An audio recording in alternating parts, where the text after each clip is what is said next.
Sumayin niyo ang kapayapaan. Magiging payapa ang inyong mga kalooban.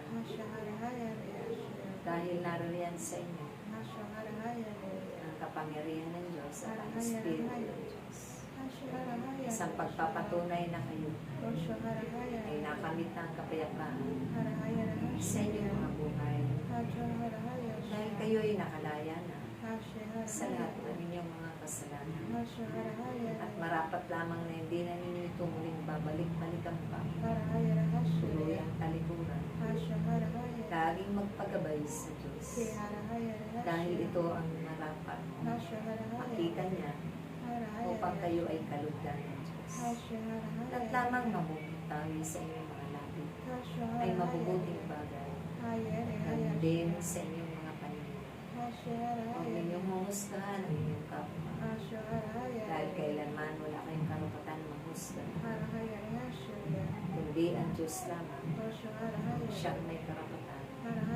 Magpataw ng mga husga o parusa sa kapwa sa sanglibutan. Maraming mga kaganapan dahil sila ay naubusan ng pangunawa, pag-ibig sa kapwa, naubusan na ng pagpimpin at pangunawa, naubusan na ng pagpapatawa, paggalang sa kapwa, at kababaan ng kaloob.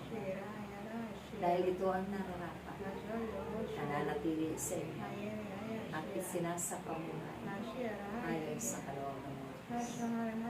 Napakahalaga ng mga bagay na iyan na aking mga buhay, na narapat pangalagaan at pakaiingatan ninyong lahat. Itago sa inyong puso at kaloob at pahalagahan nito.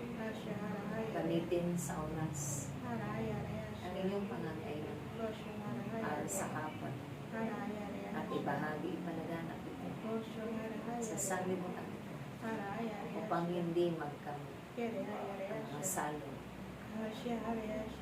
at mga trahedya. Kaya kayo na narito sa piling ng Diyos, ipagpatuloy ninyo ang inyong simulang mabubuting hanggang sa wakas ng inyong mga buhay. Yan ang nararapat makita at ibahagi ninyo at pakailangan.